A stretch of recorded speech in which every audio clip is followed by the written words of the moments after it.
Le Sahel vient de bouger et le monde a vacillé. Quand le capitaine Ibrahim Traoré prend la tête de l'Alliance des États du Sahel, ce n'est pas un simple relais, c'est un basculement assumé contre l'ancien ordre. Mais qu'est-ce que cela change pour ceux qui vivent un loin, et pourquoi cette scène parle-t-elle aussi de votre avenir? Parce qu'ici, la souveraineté n'est plus un slogan, c'est une ligne de rupture. Dans cette histoire, il ne s'agit pas seulement d'un nouveau président ou d'un nouveau drapeau. Il s'agit d'un test de force entre une région qui veut décider pour elle-même et un système mondial qui s'est habitué à décider à sa place. Le bénéfice pour le public est simple, comprendre qui gagne, qui perd et pourquoi. Ce qui rend le moment explosif, en fait, c'est la combinaison de trois leviers qui apparaissent dans le récit source. La sécurité, l'économie et le contrôle du récit. Si l'Alliance du Sahel avance sur ces trois fronts en même temps, alors les conséquences ne resteront pas locales. Elles toucheront les prix, les alliances, les flux d'investissement et même la manière dont certains pays pensent leur influence. Mais si elle échoue, le coup n'est pas seulement politique, c'est un retour à la dépendance, à la fragmentation et à la peur comme outil de gouvernance. Et c'est précisément là que se joue l'enjeu réel, dès maintenant. Trois pays, un seul bloc. C'est le cœur du choc. Et l'Alliance du Sahel annonce déjà un outil financier doté d'un capital initial de 500 milliards de francs, CFA, présenté comme un moteur d'indépendance économique. Et cette combinaison, unité politique et architecture monétaire, explique pourquoi l'événement dépasse la cérémonie.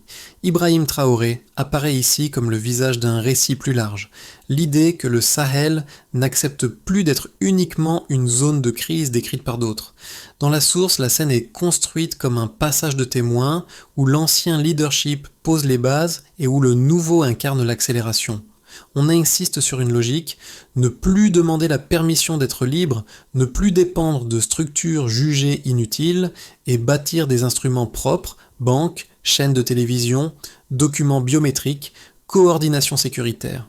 Le contexte tel qu'il est raconté s'appuie sur une critique frontale du modèle précédent.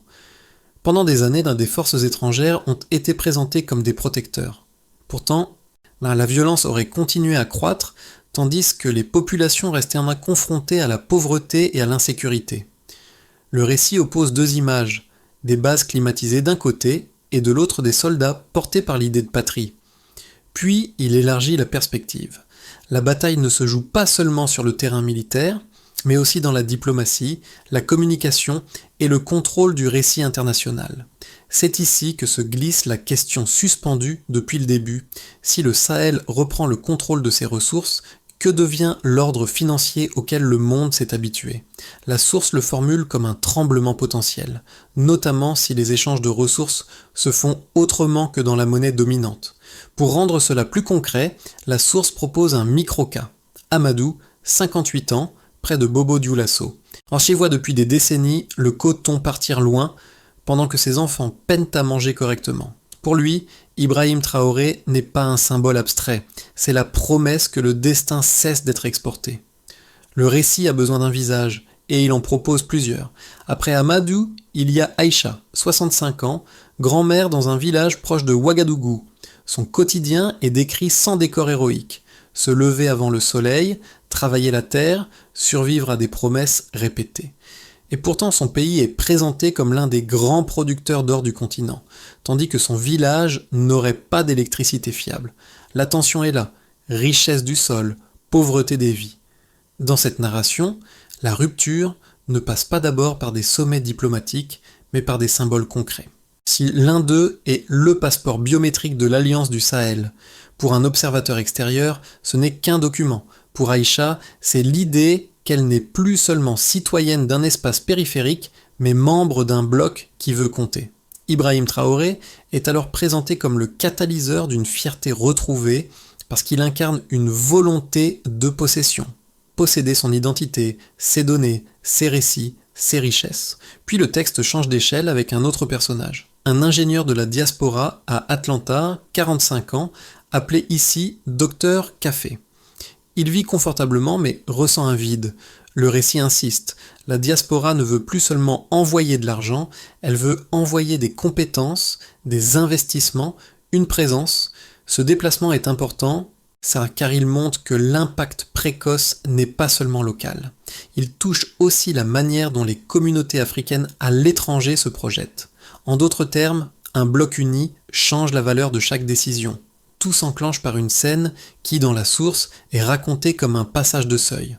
Avant, le Sahel était décrit comme un espace où l'on subit les décisions. Après Dokiem, il se présente comme un bloc qui annonce ses propres règles. L'instant où le capitaine Ibrahim Traoré accepte le rôle de président de l'Alliance des États du Sahel est posé comme une formalisation, pas comme une surprise. Il ne s'agit pas d'un simple discours, c'est une déclaration d'indépendance symbolique contre un système ancien et un message à ceux qui, ailleurs, prétendent définir la stabilité. Puis vient l'activation.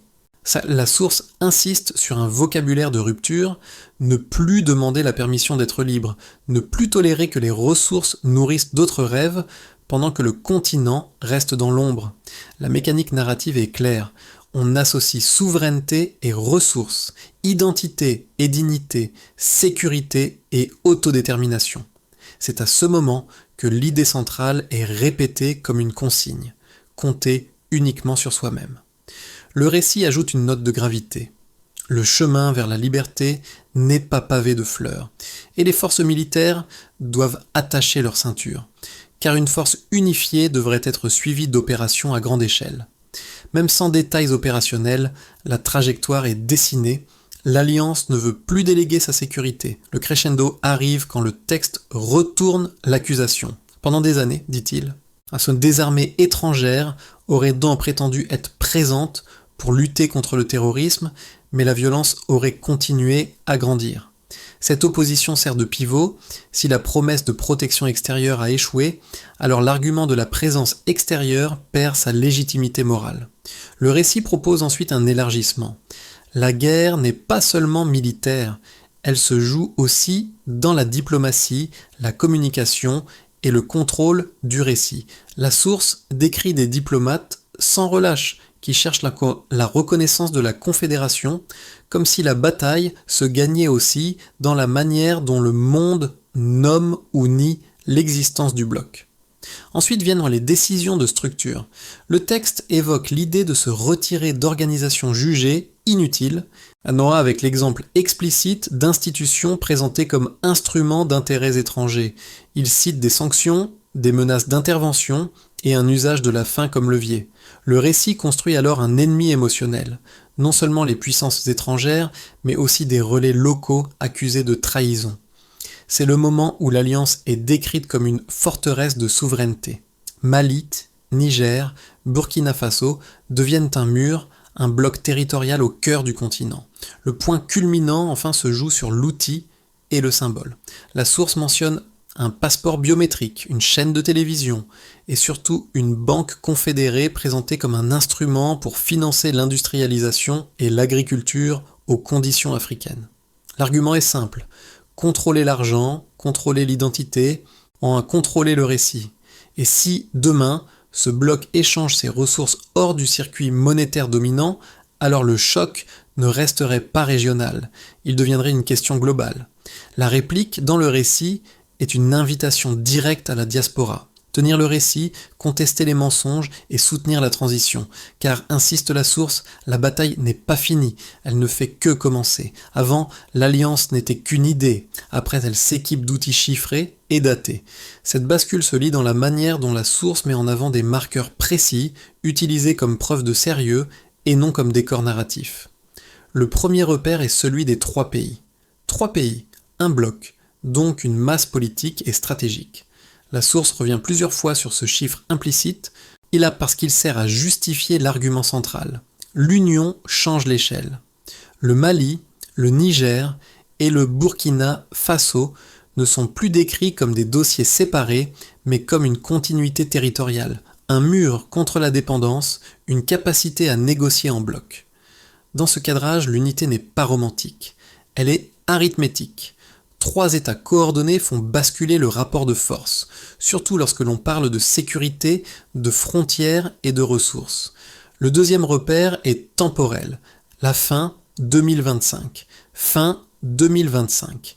La rupture devient opérationnelle, pas seulement symbolique. La source place ce moment comme un point de passage, en particulier lorsqu'elle évoque la fin d'un contrat lié à la gestion d'identité et la mise en place d'une alternative. L'important ici n'est pas de détailler le procédé, mais de comprendre la fonction narrative du repère temporel. Dire que la souveraineté se matérialise, qu'elle n'est plus un slogan. La date sert d'ancrage, comme si l'histoire disait au public « Regardez, ce n'est plus une promesse. Le troisième repère est financier, 500 milliards de francs CFA, 500 milliards CFA, une banque, donc un levier pour industrialiser. Ce chiffre est présenté comme le signal le plus dangereux pour ceux qui, selon la source, contrôlent l'ordre financier. La logique est simple. Si un bloc crée un outil de financement interne avec un capital initial élevé, il réduit la nécessité de mendier des prêts externes et surtout, il peut rediriger la valeur vers des priorités choisies. Le texte suggère alors une chaîne d'effets. Financer l'agriculture, développer l'énergie, soutenir l'infrastructure et renforcer l'autonomie économique. Même sans tableau détaillé, la source s'appuie sur ce nombre comme preuve de capacité, un chiffre qui transforme une idée en mécanisme. Ces trois éléments, 3, fin 2025, 500 milliards, jouent ensemble. Le chiffre de l'union fournit la force, la date fournit la rupture, le capital fournit l'instrument. Et c'est dans ce triangle que s'insère Ibrahim Traoré, pas seulement comme un individu, mais comme la figure qui relie la narration à l'architecture. La source suggère que l'Occident ne craint pas un discours, mais une combinaison, un bloc, des outils et une population qui se reconnaît dans ces symboles. Il faut aussi noter ce que la source fait implicitement avec ces chiffres. Elle déplace le débat du terrain moral vers le terrain technique. On peut contester la rhétorique, mais un passeport biométrique, une banque capitalisée et un calendrier de rupture sont des actes, pas des sentiments. C'est ce déplacement qui rend le récit puissant, parce qu'il transforme une proclamation en feuille de route. La question, dès lors, n'est plus de savoir si le Sahel se réveille, mais si ses instruments tiendront face aux pressions décrites. Sanctions, isolement, guerre du récit et sabotage. Et c'est précisément là que le chiffre devient politique. Il mesure la capacité à durer. Pour juger cette séquence avec sérieux, il faut accepter que deux lectures opposées existent et leur donner la meilleure forme possible avant de trancher. Premier argument, en sceptique mais cohérent. L'Alliance du Sahel pourrait être un projet risqué parce qu'elle concentre le pouvoir et accélère la rupture avec des cadres régionaux existants. Selon cette lecture, l'idée de se retirer d'organisations jugées inutiles peut isoler davantage les pays concernés, réduire les canaux de médiation et multiplier les tensions diplomatiques. On peut aussi craindre que le discours de souveraineté serve à justifier des décisions dures avec un coût social immédiat, notamment si des sanctions ou des restrictions extérieures s'intensifient. Dans ce cadre, la promesse d'autonomie serait réelle, mais le chemin pourrait produire plus d'instabilité à court terme. Deuxième argument, favorable mais exigeant, l'alliance serait une réponse logique à un système qui a échoué à apporter sécurité et prospérité. La source insiste sur un point précis, la présence étrangère, censée combattre la violence, n'aurait pas inversé la dynamique et les populations continueraient à vivre la pauvreté au milieu de ressources exportées. Si l'ancien modèle n'a pas protégé, alors l'argument de continuer pareil perd sa force. Dans cette lecture, la création d'instruments propres, banques confédérées, chaînes de télévision, passeports biométriques, n'est pas un geste idéologique, mais une tentative de corriger un déséquilibre structurel. Dépendre de l'extérieur pour la monnaie, l'identité et le récit. La réponse la plus solide doit être fondée sur ce que la source fournit comme preuve. Elle ne demande pas d'adhérer à une foi politique, elle met en avant des actes concrets. Elle affirme qu'un capital initial de 500 milliards de francs CFA est mobilisé et que la rupture technologique et administrative devient visible, notamment à la fin 2025. Ces éléments soutiennent l'idée que le projet n'est pas seulement une posture, mais la même source reconnaît implicitement la zone de danger, sabotage, sanctions, désinformation, division interne. Autrement dit, la question n'est pas utopie ou chaos, mais capacité à durer face aux pressions. Et c'est là que le test réel commence. Tout se joue aussi dans les papiers. Le milieu du récit révèle un déplacement décisif. L'Alliance du Sahel ne veut pas seulement contrôler un territoire, elle veut contrôler l'identité. La source met en avant le passeport biométrique comme un symbole technique et politique à la fois. Ce n'est pas un objet de prestige, c'est une déclaration. Nos données, nos mouvements, nos documents appartiennent à nous. En fixant cette idée, l'Alliance transforme la souveraineté en infrastructure et non en discours. Le changement de perspective est immédiat. Si l'identité n'est plus externalisée, alors la dépendance n'est plus totale. Si le récit n'est plus raconté par d'autres, alors la perception internationale peut changer, et si les instruments financiers et administratifs deviennent opérationnels, alors l'ordre ancien perd ses leviers les plus silencieux, ceux qui passent par les contrats, les normes et les guichets. C'est dans ce moment charnière que Ibrahim Traoré est présenté comme le chef d'orchestre d'une accélération. Moins de demandes, plus d'actes, moins de promesses, plus d'outils. Le point n'est pas de tout réussir d'un coup, mais de rendre la rupture irréversible. Les effets réels d'un bloc comme l'Alliance du Sahel ne se mesurent pas d'abord dans les discours, mais dans les chaînes d'impact. La source décrit une dynamique qui descend des sommets vers 4 groupes, chacun touché différemment, chacun exposé à un risque distinct. D'abord, les États et les administrations. Pour les États, l'unité change la capacité de négocier et de résister. Une décision prise à 3 peut peser davantage qu'une décision prise seule, surtout lorsqu'elle concerne la sécurité, les frontières et les partenariats. La source insiste sur un point, le retrait de certaines organisations régionales et la création d'instruments propres deviennent une manière de reprendre la main. Mais cela entraîne aussi une pression immédiate, isolement diplomatique, sanctions, tentatives d'arbitrage extérieur. Et un État qui choisit d'être architecte de son salut s'expose à une guerre de légitimité où l'on conteste sa place avant même de contester ses politiques. Ensuite, les entreprises et l'économie locale.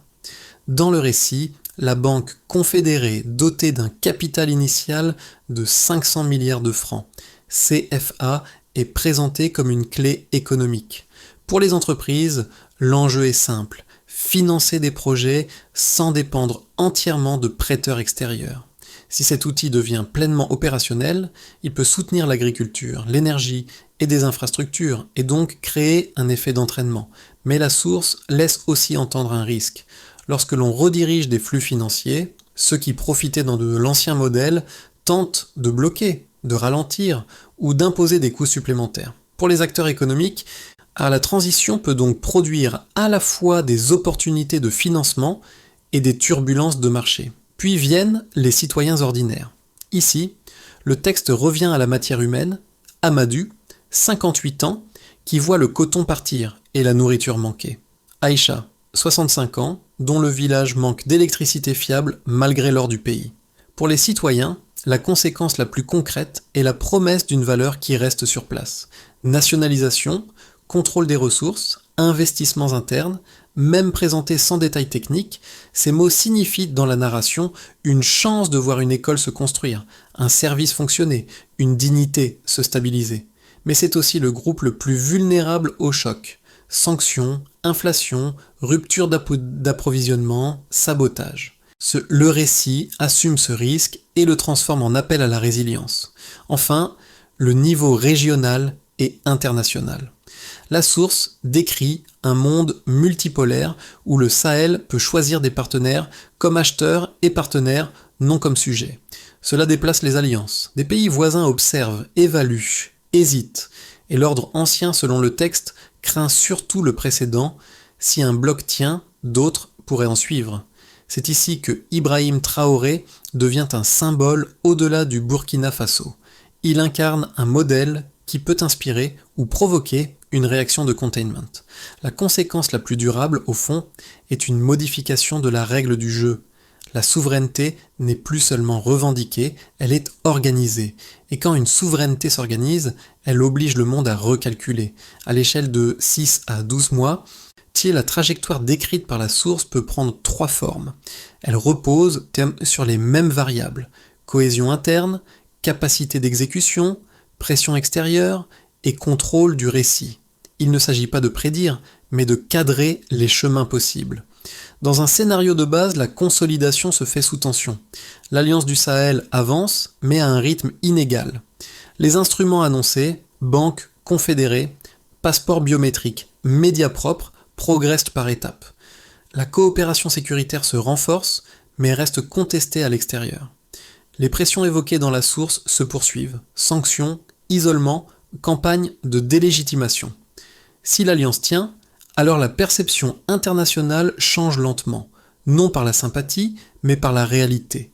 Un bloc qui fonctionne, même imparfaitement.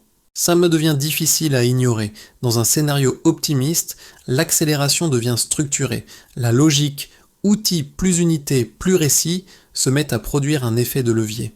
La banque avec un capital initial de 500 milliards de francs CFA commence à financer des priorités visibles, ce qui renforce l'adhésion populaire décrite dans la narration.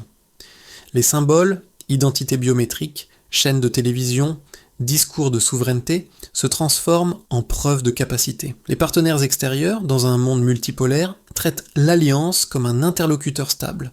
Si cette dynamique s'installe, alors Ibrahim Traoré apparaît moins comme une figure de rupture et davantage comme l'ingénieur d'un nouveau cadre régional. Dans un scénario pessimiste, la fragmentation est provoquée.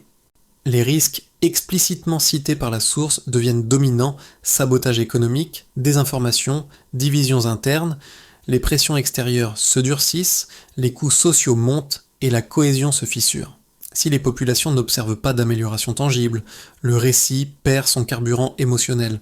Et si l'alliance est affaiblie, alors l'ancien ordre revient sous une nouvelle forme, en réinstallant la dépendance à travers des canaux financiers et diplomatiques. Pour lire la suite avec lucidité, il faut éviter une confusion, ne pas confondre intensité et solidité. Si l'alliance transforme ses symboles en mécanismes, elle durera, sinon elle restera une séquence historique, pas un système.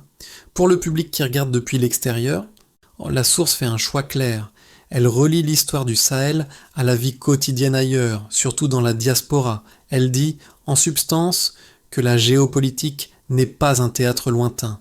Elle se glisse dans le prix du carburant, dans le coût de la nourriture, dans la valeur d'une épargne, dans le sentiment d'appartenance. Même si l'on ne partage pas la rhétorique, on comprend l'intention. Montrer que la stabilité d'un système mondial est liée à la manière dont certaines régions ont été maintenues dans la dépendance. La question devient alors personnelle. Quel rôle joue une communauté qui vit au cœur des pays dominants, mais garde une mémoire, une famille, une identité attachée au continent? La source ne parle pas seulement d'argent envoyé pour survivre, elle parle d'investissement, de compétences, de retour symbolique. Et elle transforme la diaspora en second front, non un front armé, mais un front narratif, institutionnel et économique. Deux effets psychologiques sont recherchés. D'abord, rompre la distance. Ce qui se passe au Sahel peut toucher la perception de l'Afrique dans le monde, et donc toucher la dignité de ceux qui portent cette origine. Ensuite, rompre la passivité. Si la bataille est aussi une bataille du récit, alors chaque personne peut agir par sa parole, son partage, son analyse critique. Deux gestes simples, sans héroïsme: vérifier les sources avant de répéter un titre, et soutenir des initiatives qui construisent plutôt que de consommer de l'indignation. Car si l'histoire de Ibrahim Traoré et de l'Alliance du Sahel devient un symbole, elle restera fragile si elle ne se traduit pas en culture de responsabilité. La source insiste sur une idée: la souveraineté ne se proclame pas, elle se construit. À partir de ses propres éléments, on peut en déduire une feuille de route en 5 étapes, formulée de manière opérationnelle, sans ajouter de faits extérieurs. D'abord, la sécurité coordonnée. Les forces des 3 pays coordonnent des opérations et un partage de renseignements avec une règle simple: protéger les axes vitaux et réduire l'espace de violence. Le progrès se mesure par la réduction des zones incontrôlées et la continuité des déplacements civils. Ensuite, l'autonomie alimentaire. La source la place comme condition de liberté. Les autorités fixent des objectifs agricoles concentrés sur la production locale et la logistique, et mesurent le résultat par la diminution des importations et la stabilité des prix de base. Puis vient l'instrument financier. La Banque Confédérée, annoncée avec un capital initial de 500 milliards de francs CFA, finance des projets visibles, énergie, infrastructure, agriculture. Le critère n'est pas l'annonce, mais la rapidité de décaissement et l'impact concret. Puis la souveraineté administrative et technologique. Le passeport biométrique devient l'exemple. Renforcer la maîtrise des documents, des systèmes et des contrats. Le progrès se mesure par la réduction de la dépendance à des prestataires extérieurs. Enfin, le contrôle du récit. La chaîne de télévision et la communication diplomatique servent à stabiliser l'image et à contrer la délégitimation. On mesure l'effet par la capacité à maintenir des alliances, même sous pression. Dans ce cadre, C. Ibrahim Traoré n'est pas seulement une figure, il devient la contrainte centrale, celle de transformer l'élan en méthode. Et c'est cette méthode qui ferme la dernière boucle. Une révolution tient si elle devient une administration. On revient à Aïcha, 65 ans, dans ce village où la lumière vacille encore. Le récit ne la décrit pas comme une militante, mais comme une mesure vivante de ce qui est juste. Travailler toute une vie sur une terre riche et pourtant compter les manques. Et puis un jour, un détail change son regard. Un passeport biométrique qui dit, silencieusement, qu'elle appartient à quelque chose de plus grand que l'oubli. C'est là que la figure de Ibrahim Traoré prend un sens particulier. Pas parce qu'il promet le miracle, mais parce qu'il incarne une décision. Ne plus vivre comme un décor dans l'histoire des autres. La source insiste sur les instruments, sur la banque, sur la voie médiatique, sur la rupture avec les structures jugées humiliantes. Mais au fond, ce qui reste, c'est cette scène intime. Une grand-mère qui se dit que peut-être la richesse ne partira plus toujours. Et si demain tout se complique, si la pression monte, si les adversaires tentent de fissurer l'unité, cette image demeure comme un test. La dignité est-elle capable de durer quand elle devient une organisation ? L'avenir appartient à ceux qui construisent. La source se termine comme une invitation, presque comme un serment collectif. Ne pas rester neutre, ne pas rester spectateur, ne pas laisser le récit être écrit par ceux qui ont intérêt à le tordre. Elle ne demande pas l'aveuglement, elle demande l'attention.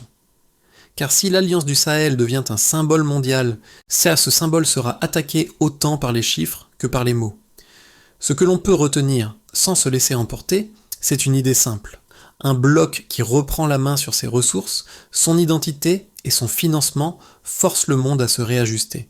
Ibrahim Traoré apparaît alors comme un point de cristallisation, mais la question centrale dépasse un seul homme.